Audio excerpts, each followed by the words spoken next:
48 horas antes de morir, Carlo Acutis entró a mi clase de matemáticas con un sobre blanco en las manos y me pidió que no lo abriera hasta que sintiera que había perdido la fe. Dentro de ese sobre había una ecuación que cambiaría mi vida para siempre. Pero eso lo descubrí 15 años después, en la noche más oscura de mi existencia. Mi nombre es Alessandro Monti y durante 23 años fui profesor de matemáticas en el Instituto Comprensivo de Milán, donde Carlo estudió sus últimos años. Soy un hombre de números, de certezas, de demostraciones lógicas. Crecí en una familia católica tradicional. Asistía a misa los domingos más por costumbre que por convicción. Y si alguien me hubiera preguntado entonces qué pensaba sobre los milagros, habría sonreído con condescendencia. Para mí, el universo se explicaba con ecuaciones diferenciales, no con actos de fe. Las matemáticas eran mi religión, los teoremas, mis oraciones, y esa certeza me bastaba. Carlo Acutis llegó a mi clase en el año 2005.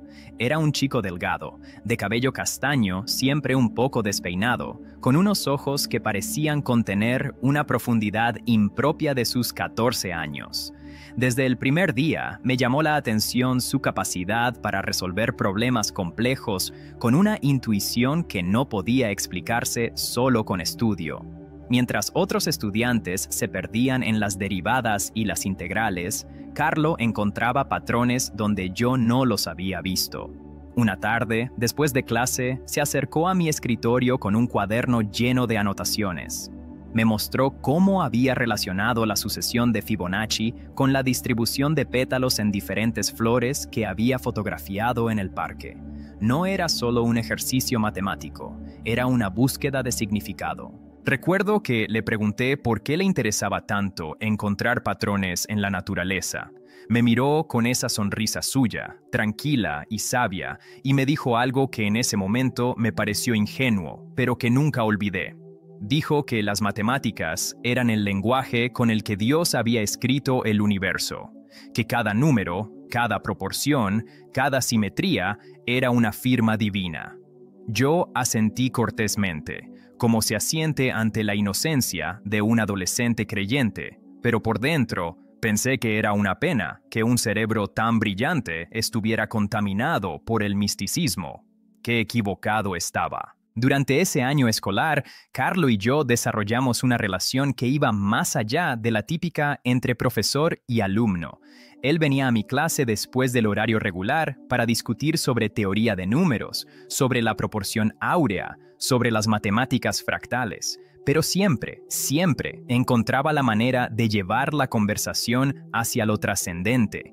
Me hablaba de su proyecto web sobre milagros eucarísticos, de cómo estaba catalogando casos documentados de hostias que sangraban o que se conservaban incorruptas durante siglos. Yo escuchaba con el respeto que se le debe a un estudiante entusiasta, pero no le daba mayor importancia. Para mí eran leyendas medievales, no hechos verificables. En septiembre de 2006, Carlo faltó a clases durante una semana. Cuando regresó, noté que había perdido peso. Su piel tenía un tono pálido que me preocupó. Le pregunté si se encontraba bien y me dijo que solo era un poco de cansancio. Pero sus ojos seguían brillando con esa intensidad característica. Continuó asistiendo a mis clases durante las siguientes semanas, aunque cada vez era más evidente que algo no andaba bien. A finales de septiembre, su madre me llamó para informarme que Carlo había sido diagnosticado con leucemia fulminante. Los médicos le daban días, quizás semanas. El 10 de octubre de 2006, un martes que nunca olvidaré, Carlo apareció en la puerta de mi salón de clases. Era media tarde. La mayoría de los estudiantes ya se habían ido. Yo estaba corrigiendo exámenes bajo la luz amarillenta de la lámpara de mi escritorio. Cuando levanté la vista y lo vi ahí, parado en el umbral con un suéter azul demasiado grande para su cuerpo ahora frágil, sentí que algo se rompía en mi pecho. Llevaba un sobre blanco en la mano derecha. Entró despacio, como si cada paso le costara un esfuerzo enorme, y se sentó en la silla frente a mi escritorio. No dijo nada durante unos segundos. Solo me miraba con esa serenidad que siempre lo caracterizó. Finalmente habló. Su voz era suave pero firme. «Profesor Monty», dijo, «quiero darle esto». Extendió el sobre hacia mí. «Está sellado», continuó, «y necesito que me prometa algo. No lo abra ahora. No lo abra mientras tenga certezas. Ábralo solo cuando sienta que ha perdido la fe, cuando las matemáticas ya no le den respuestas, cuando el dolor sea tan grande que los números no signifiquen nada. Entonces, y solo entonces, ábralo». Tomé el sobre con manos temblorosas. Quise preguntarle qué contenía, por qué me lo daba a mí, qué significaba todo aquello, pero él se puso de pie antes de que pudiera articular palabra. Me miró una última vez con esos ojos profundos y me dijo algo que se grabó en mi memoria como si fuera un teorema fundamental. Dijo que las matemáticas y la fe no eran enemigas, que ambas buscaban la misma verdad desde diferentes caminos, y que pronto yo lo entendería. Luego sonrió, esa sonrisa que iluminaba toda su cara a pesar de la enfermedad, y salió de mi clase. Fue la última vez que lo vi con vida. Carlo Acutis murió 2 días después, el 12 de octubre de 2006, a las 6:30 de la mañana en el Hospital San Gerardo de Monza. Tenía 15 años. Cuando recibí la noticia, me encerré en mi oficina y lloré como no había llorado desde la infancia. No solo por la pérdida de un estudiante brillante, sino porque algo en su despedida me había tocado en un lugar que no sabía que existía. Esa tarde, cuando llegué a casa, guardé el sobre en el cajón más profundo de mi escritorio. Lo miré durante varios minutos antes de cerrarlo. Parte de mí quería abrirlo de inmediato, pero había hecho una promesa. Y si algo me habían enseñado las matemáticas era a respetar las condiciones iniciales de un problema. Los años pasaron. Seguí dando clases, seguí resolviendo ecuaciones, seguí viviendo mi vida ordenada y predecible. Me casé en 2008 con Julia, una profesora de literatura que había conocido en una conferencia educativa. Tuvimos 2 hijos, Marco y Alessandra. La vida era buena, o al menos eso me decía a mí mismo. Seguía asistiendo a misa los domingos, pero mi fe seguía siendo tibia, automática, carente de verdadera convicción. El sobre de Carlo permanecía en mi escritorio, olvidado bajo pilas de exámenes y papeles administrativos. A veces, al limpiar el cajón, mis dedos rozaban su superficie y una punzada extraña me atravesaba el pecho, pero nunca lo abrí. Las condiciones que Carlo había establecido no se habían cumplido. Yo seguía teniendo certezas. Todo cambió en marzo de 2021. Julia comenzó a quejarse de dolores de cabeza persistentes. Al principio pensamos que era estrés, exceso de trabajo, quizás necesitaba lentes nuevos, pero los dolores empeoraron. En mayo le diagnosticaron un tumor cerebral agresivo. Los siguientes 6 meses fueron un descenso al infierno. Cirugías, quimioterapia, radiación, esperanza, desesperación, más esperanza, más desesperación. Yo, el hombre de las certezas matemáticas, me encontré en un universo donde nada tenía sentido, donde las ecuaciones no servían de nada, donde los números solo marcaban el descenso inexorable de sus constantes vitales. Julia murió el 18 de noviembre de 2021, un jueves gris y frío. Mis hijos lloraban en la sala del hospital mientras yo sostenía su mano ya fría. En ese momento, algo se quebró definitivamente en mi interior. No fue solo la pérdida del amor de mi vida, fue la pérdida de todo el andamiaje conceptual sobre el que había construido mi existencia. Las matemáticas, mi refugio, mi templo, mi verdad absoluta, no me dieron ningún consuelo. No había ecuación que explicara por qué una mujer de 42 años, madre de 2 niños, tenía que morir así. No había teorema que justificara ese dolor. Por primera vez en mi vida adulta, las certezas se desmoronaron. Los días siguientes fueron un borrón de funeral, condolencias, trámites burocráticos y noches sin dormir. Mis hijos se quedaron con mis padres mientras yo intentaba procesar lo que había pasado. Una noche, 3 semanas después del entierro, me encontré sentado en mi escritorio a las 3 de la madrugada, mirando el vacío. Había dejado de comer, de bañarme, de importarme cualquier cosa. Abrí el cajón, buscando no sé qué, quizás algún recuerdo de Julia, quizás solo una distracción. Y ahí estaba el sobre. Blanco, amarillento por los años, con mi nombre escrito en la letra cuidadosa de Carlo Acutis. Si esta historia está tocando algo en ti, te invito a quedarte.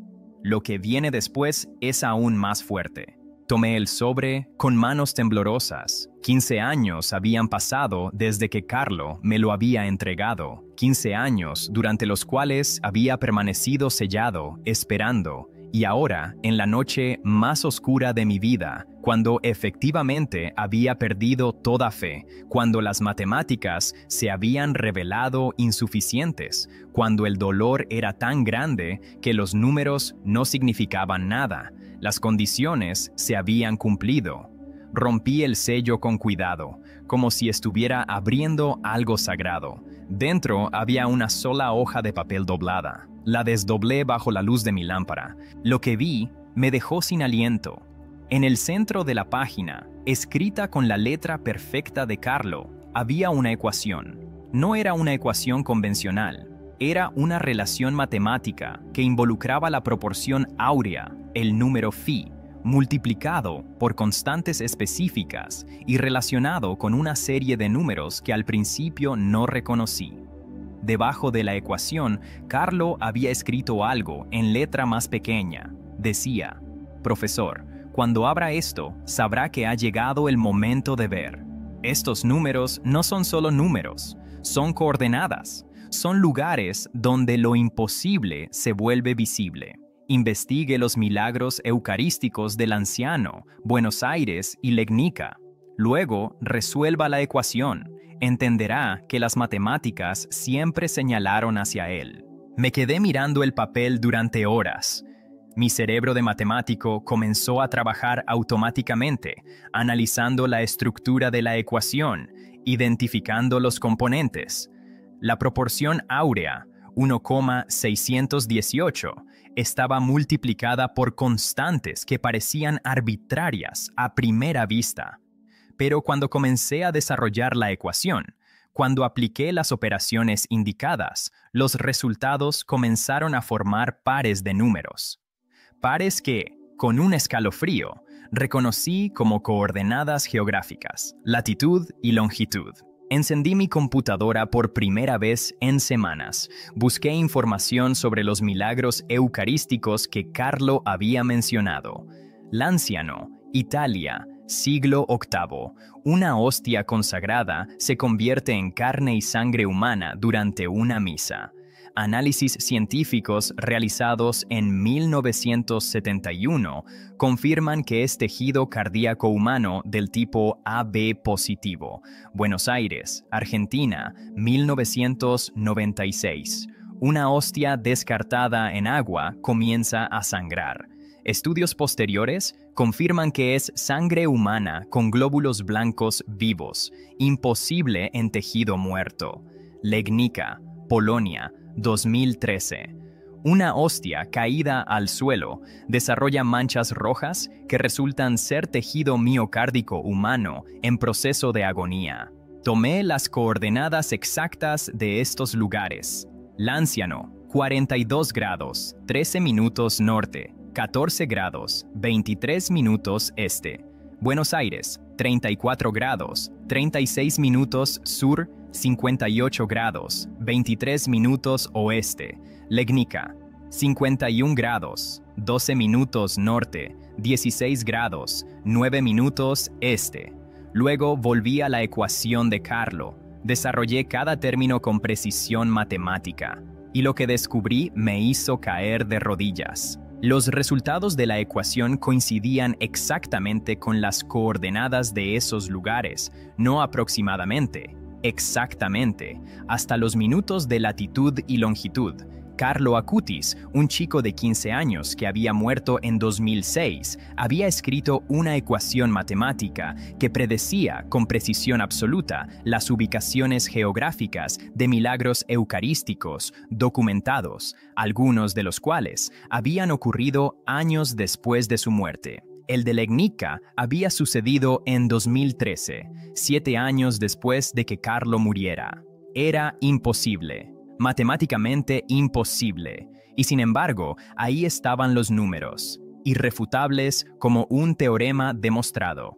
Pasé las siguientes semanas verificando y reverificando mis cálculos. Busqué errores, inconsistencias, cualquier explicación racional. No había ninguna. La ecuación era perfecta, pero había algo más. Al seguir desarrollando la fórmula, al aplicar variaciones que la propia estructura sugería, obtuve más coordenadas. Lugares que no conocía. Investigué cada uno. Uno correspondía a Santarém, Portugal, donde en 1247 había ocurrido otro milagro eucarístico documentado. Otro a Siena, Italia, 1730, donde hostias consagradas permanecen incorruptas hasta hoy. Cada coordenada que la ecuación generaba correspondía a un lugar donde lo imposible había sucedido. Pero lo que finalmente me quebró, lo que hizo que las lágrimas que no había podido llorar por Julia finalmente brotaran, fue el último desarrollo de la ecuación. Cuando apliqué la transformación final que Carlo había indicado sutilmente en la estructura misma de la fórmula, obtuve un par de coordenadas más. Las busqué con manos temblorosas. Correspondían a Asís, Italia, específicamente a la Basílica de Santa María de los Ángeles. El lugar donde Carlo Acutis está enterrado, el lugar donde en 2020, 14 años después de su muerte, fue beatificado, el lugar donde, según testimonios documentados, han ocurrido curaciones inexplicables atribuidas a su intercesión. Carlo lo había sabido. De alguna manera, ese chico de 15 años había sabido dónde estaría su propio cuerpo, había sabido que sería beatificado, había sabido que su tumba se convertiría en un lugar de milagros, y lo había codificado todo en una ecuación matemática, en el lenguaje que sabía que yo entendería, en el único idioma que podía atravesar mi escepticismo. No me había dejado un sermón ni una exhortación religiosa, me había dejado una demostración, una prueba matemática de lo trascendente. Esa noche volví a entrar a una iglesia, no por costumbre sino por necesidad. Era la pequeña parroquia cerca de mi casa, vacía a esas horas de la noche. Me arrodillé frente al sagrario y por primera vez en mi vida adulta recé de verdad. No recité fórmulas aprendidas. Hablé, le dije a Dios todo mi dolor, toda mi rabia, toda mi confusión. Le pregunté por qué se había llevado a Julia, por qué me había dejado solo con 2 niños que criar, por qué el mundo era tan injusto. Y en el silencio de esa iglesia vacía, no obtuve respuestas en palabras, pero sentí algo, una presencia, una paz que no venía de mi razonamiento, sino de algún lugar más profundo. Y entendí lo que Carlo había querido decirme 15 años atrás. Las matemáticas y la fe no son enemigas, ambas buscan la verdad. Las matemáticas me habían enseñado que el universo tiene un orden, una estructura, una belleza que no puede ser accidental. La proporción áurea en las galaxias, en las conchas marinas, en la disposición de las hojas en un tallo, los números de Fibonacci en los girasoles, en los huracanes, en la estructura del ADN. Todo señalaba hacia un diseño, hacia una inteligencia creadora. Pero yo me había quedado en los números, sin dar el paso hacia el creador de los números. Carlo me había tendido un puente. Me había mostrado que la misma lógica matemática que yo veneraba podía señalar hacia lo sobrenatural, hacia el milagro, hacia Dios. Los meses siguientes fueron de reconstrucción lenta. Volví a dar clases. Volví a cuidar de mis hijos. Pero ahora era diferente. Ahora, cada ecuación que enseñaba, cada teorema que demostraba, era también una oración. comencé a hablarles a mis estudiantes sobre Carlo Acutis, sobre ese chico extraordinario que había visto en las matemáticas un camino hacia lo divino.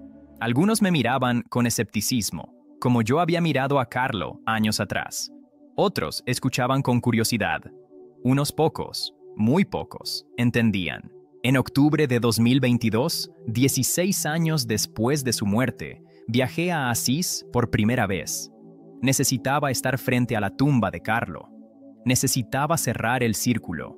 La basílica estaba llena de peregrinos, muchos jóvenes, muchos con computadoras y teléfonos, honrando al santo de Internet.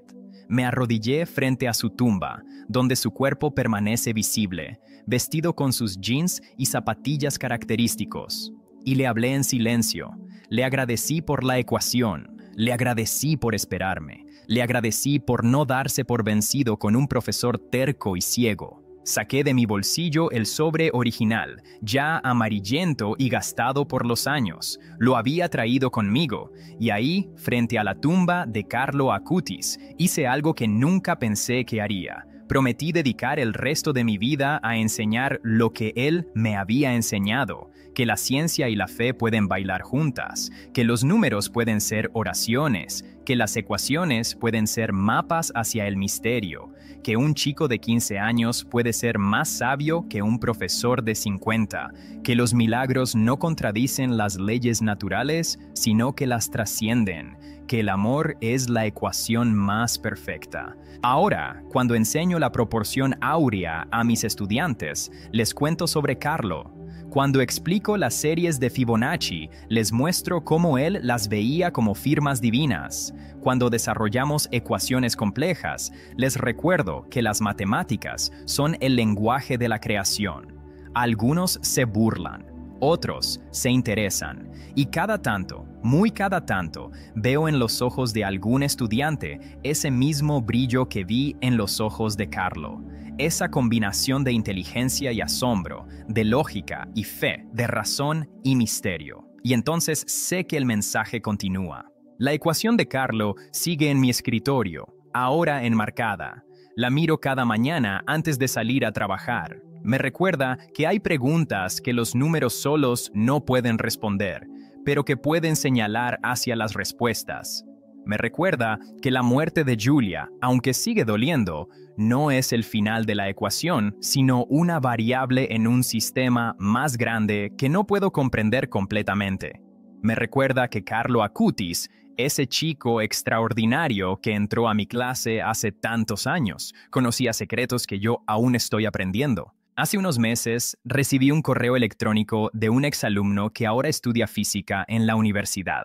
Me decía que había investigado más sobre los milagros eucarísticos después de escuchar mi historia sobre Carlo, que había encontrado más patrones, más conexiones matemáticas que no podían ser coincidencia, que su fe, que estaba muerta, había resucitado gracias a los números. Leí ese correo con lágrimas en los ojos, porque entendí que Carlo no solo me había salvado a mí, me había convertido en un puente para otros. La ecuación se multiplicaba. Hoy, cuando me preguntan si creo en los milagros, respondo diferente que antes. Digo que soy un hombre de matemáticas y precisamente por eso creo, porque he visto las probabilidades, he calculado las posibilidades de que todo sea coincidencia, y los números no mienten.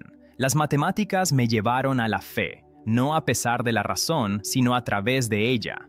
Carlo Acutis lo sabía, por eso me dejó una ecuación y no un sermón. Porque conocía mi idioma, porque me amó lo suficiente como para hablarme en el lenguaje que yo podía entender. Si quieres seguir conociendo testimonios como este, hay muchas más historias esperándote en este canal. Historias de personas comunes que se encontraron con lo extraordinario. Historias que desafían nuestras certezas y expanden nuestros horizontes. Porque al final, todos estamos buscando la misma verdad, ya sea a través de ecuaciones o de oraciones, de teoremas o de testimonios. Y a veces, si tenemos suerte, un chico de 15 años nos tiende la mano y nos muestra que ambos caminos llevan al mismo lugar.